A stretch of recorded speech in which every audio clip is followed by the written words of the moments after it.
फतेहपुर सीकरी लोकसभा क्षेत्र में प्रधानमंत्री नरेंद्र मोदी के उत्तम स्वास्थ्य और दीर्घायु की कामना के लिए विशेष हवन पूजन और यज्ञ का आयोजन किया गया। ये कार्यक्रम आगरा ग्वालियर रोड स्थित श्री कैला देवी ब्रज धाम मंदिर, इटौरा में संपन्न हुआ। फतेहपुर सीकरी के सांसद राजकुमार चाहर ने इस आयोजन में भाग लिया। उन्होंने प्रधानमंत्री मोदी के स्वस्थ एवं दीर्घायु जीवन के लिए वैदिक मंत्रोच्चार के बीच आहुति दी। इस अवसर पर सांसद राजकुमार चाहर ने कहा कि प्रधानमंत्री नरेंद्र मोदी का लगातार 4399 दिनों तक देश की सेवा करना जनता के अटूट विश्वास का प्रतीक है। उन्होंने आगे कहा कि मोदी के नेतृत्व में भारत ने वैश्विक स्तर पर नई पहचान बनाई है और देश विकास के नए आयाम स्थापित कर रहा है। देखिए, सबसे बड़ा तो आज प्रसन्नता का दिन है कि देश के यशस्वी प्रधानमंत्री आदरणीय मोदी जी को 12 वर्ष पूरे हुए हैं और देश के सबसे अधिक समय तक प्रधानमंत्री अनवरत लगातार वो चल रहे हैं। नेहरू जी का रिकॉर्ड तोड़ा है। तो आज के दिन ऐसा तय हुआ कि हम और हमारे पार्टी के जिलाध्यक्ष प्रशांत पूनिया जी, अवधेश जी रावत सहित सब पार्टी के हम पदाधिकारी लोग आज एयरपोर्ट, सिविल एयरपोर्ट जो धनौली पे निर्माणाधीन है, तो आज इसका निरीक्षण करने भी, अवलोकन करने भी और एक समीक्षा भी कि भाई हम कब तक ये तैयार हो जाएगा। तो जैसा कि अधिकारियों ने बताया है कि दिसंबर तक, नवंबर एंड है वैसे, लेकिन हम मानते हैं कि दिसंबर तक एयरपोर्ट पूरा बनके तैयार हो जाएगा। 404 करोड़ की लागत से एयरपोर्ट बन रहा है और 90 करोड़ से अभी एक्सटेंशन भी हमारा हो रहा है, कुछ पार्किंग के एरिया का भी और अन्य प्रकार के और भी कार्य इसमें होने हैं। तो मैं समझता हूँ कि एक आगरा के लिए एक बहुत ही बड़ा ऐतिहासिक काम है और हम लोग के लिए सौभाग्य है कि लोकसभा क्षेत्र फतेहपुर सीकरी में, आगरा जिले में और आगरा ग्रामीण विधानसभा में ये एयरपोर्ट धनौली पर बनके, अभयपुरा, धनौली, नगला, रेवती के आसपास बनके तैयार हो जाएगा। तो ये जो जगनेर रोड है, आगरा से जगनेर रोड भी, तो आप देखते हैं कि आज रोड की हालत क्या है, लेकिन आने वाले समय में एक कह सकते हैं कि देखने दिखाने वाला रोड, अंतर्राष्ट्रीय स्तर का एक रोड।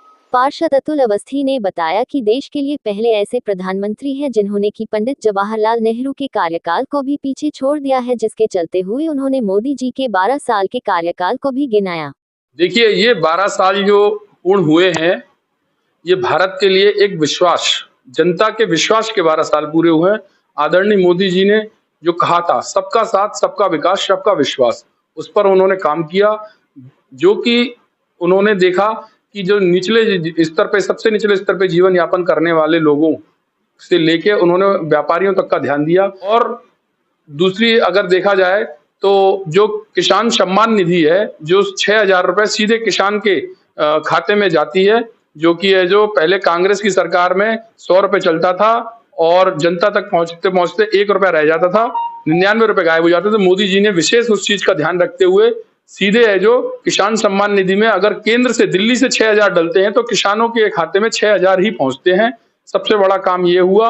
और उन्होंने कहा था कि सबका साथ, सबका विकास, उसके आधार पर उन्होंने देश की उत्तर प्रदेश के अंदर और पूरे समूचे भारत के अंदर सभी को राशन देने का काम किया। जनता को राशन है जो निचले स्तर पे राशन माफिया, जो राशन बेच के राशन डीलर खा जाते थे, अब उत्तर प्रदेश के अंदर सभी लोगों को राशन मिल रहा है, बिल्कुल मुफ्त राशन मिलता है।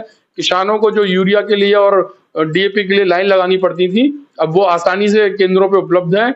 और इंफ्रास्ट्रक्चर की बात करें तो आप लोग देख ही रहे हैं, जो डेवलपमेंट है, जो डेवलपमेंट में बड़े बड़े एक्सप्रेस वे और जो बन रहे हैं, ये निरंतर भारत, मोदी जी को कुछ अन्य देशों में बधाई दी है। भाई मोदी जी जो है भारत को विश्व गुरु बनाना चाहते हैं, उसके पैटर्न पे काम कर रहे हैं। तो पूरा विश्व, समूचा विश्व उससे प्रभावित है, इसीलिए वो मोदी जी को बधाई दे रहा है। मोदी जी का धन्यवाद आपके द्वारा। मोदी जी को सभी आगरा के जो पार्षद हैं, 108 पार्षद, वो धन्यवाद दे रहे हैं। और मोदी जी का कहना है कि आप है जो धन्यवाद ज्ञापित करिए अपने क्षेत्र का, अपने आगरा का विकास करिए। विकास करके साथ साथ मोदी जी को है जो विकास करके धन्यवाद दे रहे हैं। और जो हमारी पार्टी में जो मोदी जी का कहना है कि आप है जो बिना भेदभाव, बिना जातिवाद, बिना किसी स्तर के काम करेंगे। सभी पार्षद बिना जातिवाद के काम कर रहे हैं, बिना भेदभाव के काम कर रहे हैं, जिससे भारत का और समूचे आगरा का विकास हो रहा है।